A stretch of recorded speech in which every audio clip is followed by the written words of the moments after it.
ಒಂದು ಇಂಗ್ಲೀಷು. ಈ Gen Z kids ಹಣೆ ಬರನೇ ಇಷ್ಟು ಗುರು. ಪಕ್ಕದ ಮನೆಯಲ್ಲ ಟೆಕ್ಸ್ಟ್ ತಿಂತಾ ಇದ್ದ.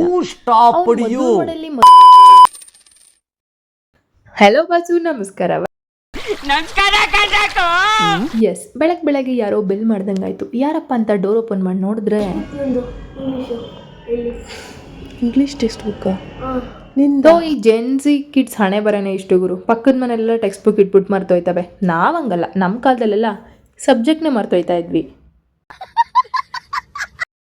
ಹಂಗೋ ಹಿಂಗೋ ಎದ್ದಿದ್ದಾಯ್ತು. ಇನ್ನೇನು ಮಾಡೋದು ಅಂದ್ಬಿಟ್ಟು ರೆಡಿ ಆಗ್ಬಿಟ್ಟು ಅಲ್ಲಿಂದ ಸಿದ್ದರಾಮಯ್ಯನ ವೆಹಿಕಲ್ ಹಿಡ್ಕೊಂಡು ಆಫೀಸಿಗೆ ರೀಚ್ ಆಗಿದ್ದಾಯಿತು.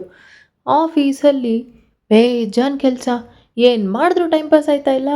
ಸರಿ ATMಗೆ ಹೋಗ್ತೀನಿ ಅಂತ ಡವ್ ಮಾಡಿಬಿಟ್ಟು ಮ್ಯಾನೇಜರಿಗೆ ರೀಸನ್ ಹೇಳಿ ಆಚೆ ಬಂದ್ಬಿಟ್ಟು ಕಾಫಿ ಕುಡಿಯೋಣ ಅಂತ ಟೀ ಶಾಪಿಗೆ ಬಂದೆ.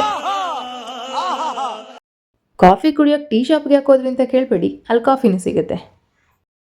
ಈ ಕಡೆ ಪಕ್ಕದ ಟೇಬಲ್ ಇರೋ ಅಣ್ಣ ಮದ್ದೂರು ವಡೆ ಸಖತ್ತಾಗಿದೆಯಲ್ವಾ ಅಂತ ತಿಂತಾ ಇದ್ದ.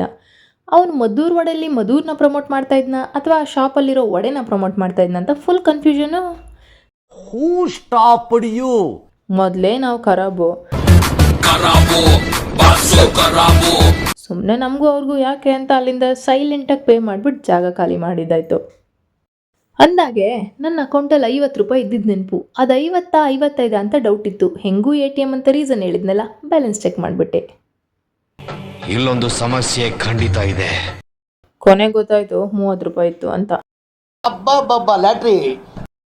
ಸರಿ ಅಂತ ಅಲ್ಲಿಂದ ಊಟ ಮಾಡಿಕೊಂಡು ಆಫೀಸ್ ಮುಗಿಸ್ಕೊಂಡು ಮನೆಗೆ ಹೋಗಿದ್ದಾಯ್ತು. ಅಂದಂಗೆ ನಾನಿವತ್ತು ಇಂದುಲೇಖಾದ ಹೇರ್ ಸೀರಮ್ ಪರ್ಚೇಸ್ ಮಾಡಿದ್ದೆ. ಅಂದರೆ ಈ ಮಾಡೋ ಕೆಲಸ ಇಲ್ಲದೆ ಇರುವಾಗ ಫೋನ್ ಸ್ಕ್ರೋಲ್ ಮಾಡ್ತಾ ಇರ್ತೀವಲ್ಲ, ಹಾಗೆ ಕಣ್ಣಿಗೆ ಬಿತ್ತು ಪರ್ಚೇಸ್ ಮಾಡಿದ್ದೆ. ನಮ್ಮ ತರಲೆ ಬೇರೆ ನಾನೇ ಓಪನ್ ಮಾಡಬೇಕು ಅಂತ ಹಠ ಹಿಡಿದು ಕಾಯ್ಕೊಂಡು ಕೂತ್ಕೊಂಡು ಬಿಟ್ಟಿದ್ಲು.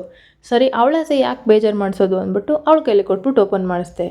ಪ್ಯಾಕೇಜಿಂಗ್ ಅಂತ ಬಂದರೆ ಪ್ಯಾಕೇಜಿಂಗ್ ಚೆನ್ನಾಗೇ ಇತ್ತು. ರಿಸಲ್ಟ್ ಎಲ್ಲ ಕೇಳಬೇಡಿ, ನಾನು ಯೂಸ್ ಮಾಡಿ ಚೆನ್ನಾಗಿದ್ರೆ ರೆಕಮೆಂಡ್ ಮಾಡ್ತೀನಿ. ನಮ್ಮ ಹತ್ರ ಪ್ರಿಂಟಿಂಗ್ ಮಿಷಿನ್ ಇದೆಯಾ? ಎಲ್ಲಿಂದ ತರಲಿ ದುಡ್ಡು? ಇನ್ನಿದಿನ ಪ್ರಮೋಷನ್ ಅಂತ ಅಂದ್ಕೊಳ್ಳೋರಿಗೆ ಒಂದ್ಸರಿ ಹೋಗ್ಬಿಟ್ಟು ನನ್ನ ಪ್ರೊಫೈಲ್ ನೋಡ್ತೀನ. ವಿಡಿಯೋ ನೋಡಿದ್ದಕ್ಕಾಗಿ ಧನ್ಯವಾದ. ಶುಭ ದಿನ.